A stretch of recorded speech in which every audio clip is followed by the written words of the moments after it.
Yeah, well, you haven't gotten to respond to me. Hopefully you've been having a good night yourself, Celsi.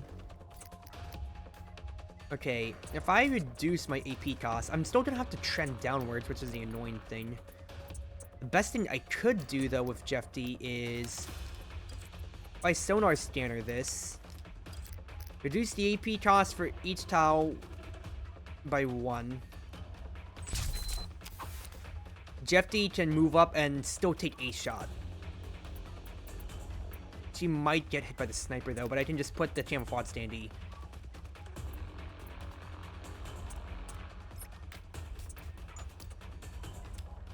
Take a shot at the turret, because it's free. Have these turrets fall back. Atna, can you craft a standard turret?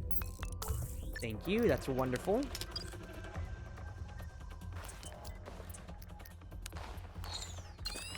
Need to evaluate who's the highest priority to kill. Probably this commando. You have the most HP. I can't move up unless... normal AP attack cost is reduced by 1. If we do something like Steady Shot... if I do Declaration of Miracle, I'm still not going to have enough AP to actually deal with you. It'll be down to 1 AP, and I can't reduce the attack down to 1 by itself. I could move down in Penetrating Shot, but I don't think that's worth it. I think the better idea is to Support Fire. What will Rush doing in Yu-Gi-Oh? Take it easy now? Well, I do hope you continue to take it easy. Mendo, heal yourself, without a doubt. Next idea, then. You don't have any AP on you.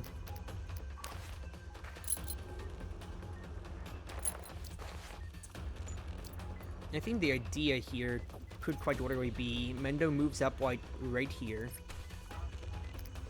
Deploys 2 turrets. And just says, Sniper, don't screw yourself. 100% accuracy on that elite sniper. He's out of the way. I don't have to care about him anymore. I will take that in a handbasket. Alright. Next play. Mendo, deploy yet another turret. I deployed it on the wrong thing, but you know what? It's fine. Take care of 1. You still have 2 AP, so I can actually take a shot at the Python. And I have support fire from Jeff D. Love to see it! Only 1% chance to hit, but still support fire with Jeff D is what matters here. Rescind the barbed wire since they're not doing anything. Rescind the turret since it's not doing anything. If I can save the support fire stack, then that's great. Investigation into the origin of origins. Well, I don't know if I'll read this necessarily. Well, we might as well since I've been reading the past ones during the missions. Old Faith and Rising emerging religions. And does come, but not in the way all scriptures describe it. There's no salvation, no paradise for refuge. What waited for the believers was Elids. It's only a matter of time before Old Faiths were doomed to collapse. Before the outbreak of World War III in 2045, the UN conducted its last census of humanity. 75% of the population was atheist, 20% was agnostic, only 5% still adhered to religious beliefs. Humanity relinquished the concept of self-redemption, people became demons that fought to the bitter end for their own interest, and that led to the increasing extreme policies of governments that led to World War III. And the disintegration of old faiths was inevitable. To everyone's surprise, however, some new religions came around. The most interesting thing about these religions is that they shared some intellectual similarities. All of them were highly estological in nature. That's a word. Philosophies were concerned with questions such as the end of human society and the means by it would be accomplished. One of the most common notions was that Elids represented a state of transcendence after death, which might have been derived from the nostalgia of World War III survivors after losing their loved ones to yellow zone contamination. Paradis. Open opposition to the post-World War order in Western Europe's green zones had largely disappeared. Most of these groups split in the yellow zones. Interesting. Alrighty. Interesting lore dump, then. For now, though, next best idea is just to either... I think another barbed wire would do just fine. If I can find the barbed wire in my tab. Barbed wire here. I should have put it on the house, rather. But funny enough, just because of all of that, Jeff D is completely cleared to move in. in complete safety, and we don't have to worry about shit. Okay, well, the one guy tried to attack, but he has a brevity of targets. If he attacks Jeffy, then I'm gonna hate myself exactly so. That turret's really not doing much, but I really don't care too much about it, so we'll just chill. Okay, barbed wire's gone. Sniper is attacking in range, though, so we need to look at this. I think the idea here is that if I can bait these guys around to, like, this zone here, that'd be great, because the thought process is if I can have the RC bombs around this area, like maybe about right here, that'd be potentially great. I'll hold off on it because they aren't really close enough to pose a threat yet. I think it would be a good turn for Declaration of Miracle, though. So let's activate.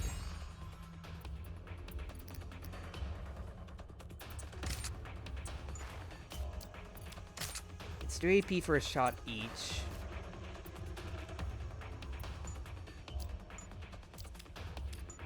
I have to get the first shot out of this guy, the first evasion out of this guy here. So best thing is, while we have the small turrets, deploy a small turret, have it take aggro, and also it gets the first evade out of the elite scout, and even the support shot too. Oh, that's absolutely hilarious. Great. Next up, you are a big boy. You have rapid fire and all, but can I stun you potentially with a flash?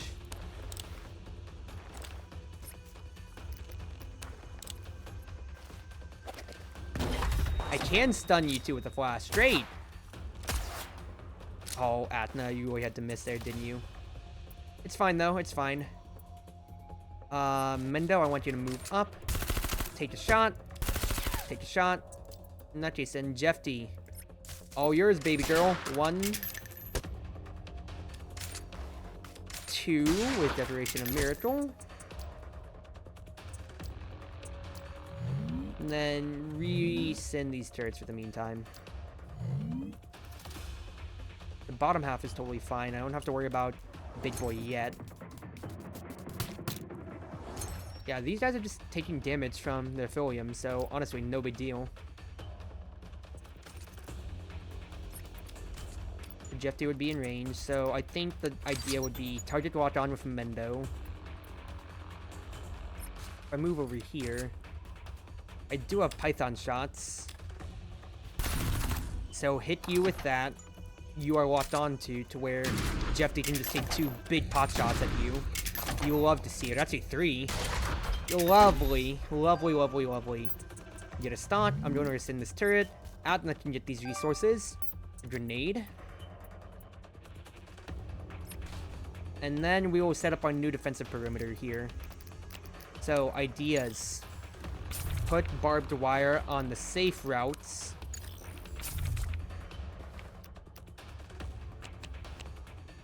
We'll chill.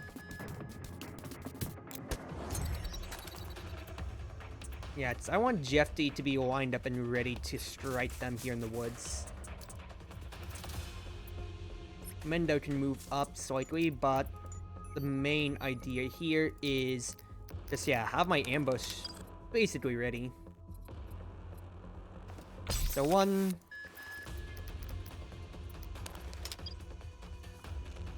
2,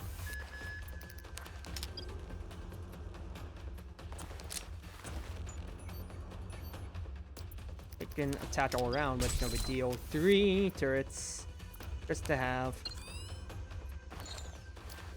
And then, yeah, y'all just start moving up. We're just gonna chill. So yeah, I'm not really manipulating too much when it comes to, for the what's-his-face overall. For the Aphelium. But I'm still getting a lot of work here. I think with this engagement, though, in case it comes to, rather, yeah, I could just press Magnetic Barrier anytime I want. Let's not think about it too much here. For now, 1. That's nuts. Okay, maybe I'll just go ahead and press Magnetic Barrier because I am getting a little scared. But this will be good insurance policy for me here. I need to hit the sniper, at least grenade him. you are in ruins, if I can knock you out of those ruins with the shockwave grenade.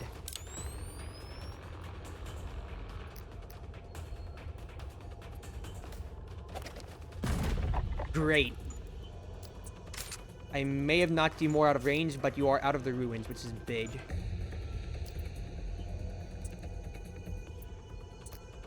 I think getting support fire would be good.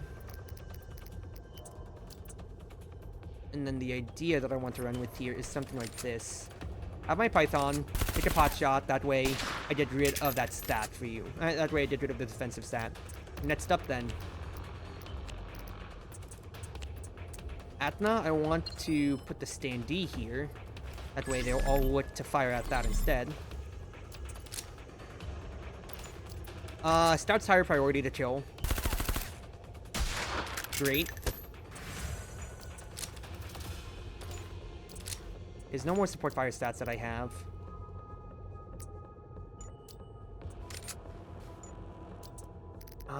Mendo, I probably want you to just go ahead, get into your own cover for the meantime.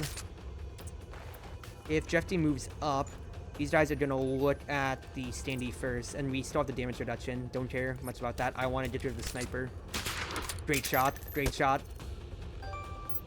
Compensator. Ooh.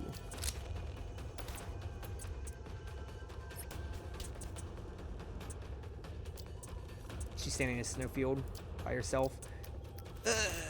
Alright. She's danger sense premonition. And then not really much else to do. I don't want to waste my trip mines necessarily now. I think we'll be fine, because the standee will guarantee take attention. So is Athena. I also could have just pressed the taunt button and Athena would have taken it all too. So we're fine.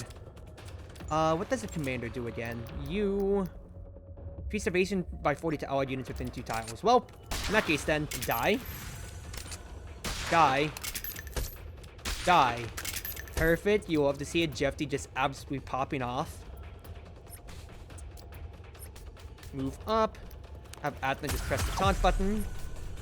I didn't mean to move that way. Well, it's fine. Resend the turrets. And with that, I can just literally move my action economy up. Since Atna will be guaranteed to take the fire with the taunt. Just hit 1, 2 on the scout.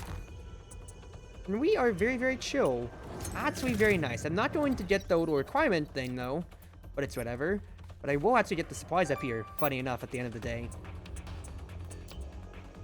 Oh, I'm out of range, really? Oh, draw you out. And then ping ya with Jeffy. Because yeah, since I upgraded the motion for her, I might as well keep firing as much with that, right? Right. Atna, are you okay? Yeah, you came right on time. I thought you'd left me behind. I was planning to. But the reverse collapse relay station is still with you. Are you hurt? I'm fine. Thanks to the shield and the debris here acting as my cover. Never thought I'd be this happy to see you. Don't be happy just yet. I can feel that my Totted specimen's closing on us from behind. My Totted specimen? You just have to know that it's an enemy who has Jeffy's incredible self-regeneration capabilities. It's not just the self-regeneration, but there's no time for me to explain. More and more troublesome bastards. Which I tasked his old nemesis, the werewolf commando team, are also in the vicinity according to the intercepted intel. Those bastards are much more formidable than the local garrison. It's really hard to shake them off once they have their eyes on you. That's right, the drone! I knew that looked familiar.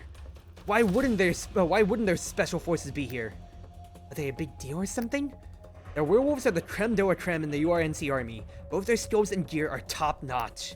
On top of that, they're equipped with thermoptic camouflage. It's extremely hard to detect them. They do sound like bad news. I hope we don't run into them. I'm afraid that's not possible. Our encounter is written in the stars, full immune individual. Okay, what? Who's that? The radio? Has Crane sold us out? She's broadcasting on all frequencies. Good, it seems that you can hear us. I'm the vice captain of the fearsome 3rd detachment of the werewolf commando team, and it's also a she, apparently. Here on orders to capture you. Lift your heads and you'll see me. I can barely see the figure. What should we do? Should we attack? Werewolves? Don't jump the gun. Keep observing. Agreed. There may be commanders using thermoptic camouflage working nearby. Ah, it's been such an amusing day today. Didn't expect you to take down so many of the incompetent imbeciles of just the three of you. I finally found some Antarctican rats that have some skills. However, it's unfortunate that your good luck has run out. It's a great misfortune to have run into me. None of my prey has ever escaped from me. Yeah, she was, quite frankly insane, guys. But don't worry, I don't plan on wasting my effort on killing you. I'll leave this menial task to this adorable little puppet. Ta-da! That's your cue, Miss Puppet. If it's, Uiga, considering how, Jeffy said that she was here. Just to warn you, she is quite a nasty piece of work in every sense of the word. So try your best to kill her. No, it's these. Uiga. Yep, it's Uiga. No, I can't establish a connection with her consciousness for now. But I know she's Uiga. She has a portrait and all, that's scary. She's your little sister. She looks completely different from the girl in the photo. All of that monsters in my touched specimens are formed of strike cells. The physical appearance is merely a mimic of their consciousness. The progenitor has consumed Uiga's consciousness as assimilated her body. I knew it. The neural inhibitor isn't enough on her head. Or it isn't on her head. What do you mean? Without the neural inhibitor, Uiga's psyche cannot remain on the surface level of consciousness. Right now, Uiga is no more than a mitotic specimen. Where is the neural inhibitor? I don't know. Wait, strike cells? The same strike that devastated half of Warzara? Your sister is made of that thing? Don't tell me you're also... No, I will never accept strike cells. There's no one in the world that hates it more than I do. Don't worry about Uiga. She won't be a threat as long as her mind is freed from the progenitor's control. Can't believe we went through the flames of hell just to rescue a strike. Your sister. She exudes an aura that makes my blood run cold, even from a distance. Why is she just standing there? The progenitor is calculating every possibility. Once the calculations are complete, she'll move at lightning speed. As a strike, Uiga is extremely dangerous. Ordinary humans are no match for her reflexes. We must first blast off her limbs to immobilize her. Otherwise, none of us are gonna come out of this alive. But she's your sister! Of course I know that she's my sister, but if we don't do that, she will tear us to pieces! Strike cells are sensitive to high temperatures. Flamethrowers were a necessity in the lab. But the weapons we have on hand won't reach such high temperatures. We need a different approach. Draw her to a bed of refilliums and throw an incendiary grenade at her before opening fire. The burning refilliums will release a large amount of radiation. Strike cells exposed to such intense collapse radiation will rapidly solidify. After solidification, the strike cell's regeneration slows down. It's at this point that shooting her will cause damage. As long as the damage is significant enough, the strike's regeneration capabilities will be limited for a short period of time. That is the only way to immobilize her. If we can immobilize her quickly, I'll be able to sustain Uiga's consciousness. Are you certain about doing this to Uiga? I'm certain! Have you forgotten what I told you before? My touched specimens can't be easily killed using conventional methods. Our weapons will barely make a scratch. As I said, we have to completely incapacitate her. If we can take her body away, destroying her cells and regular individuals will render her powerless. Give me some time. I definitely will reawaken Uiga's consciousness. I understand. Uiga, I'm sorry. Hang in there for just a bit longer. Hang in there just a bit longer and it'll be okay. Attack calculations completed. Commencing capture. Are you finally ready to move? Go, tear them to pieces. Oh, remember to leave the fully immune individuals' bodies intact. Oh no, just the head will do. After all, you monsters can regrow your bodies! She's coming. Focus on the fight. Prepare for battle. Oh, we are just gonna fight her. Uiga was originally a project of the strike that split from the progenitor. After she was recovered and treated by the URNC, the progenitor seized control of her consciousness. She was restored to the form of a strike specimen in this state while her own consciousness was forced to plunge into a deep sleep. She attacks the person with the highest attach. She's gonna straight up go ASAP for Jeffy. Near invincibility stems from the strike cells. On my brain, the fillings beneath her feet, unleashing the radiation particles since special abilities be suppressed. Reduce Uiga's HP to below 20 within 300 turns. Okay. Oh, jeez! I'm getting a half battle! I guess I'll save real quick then.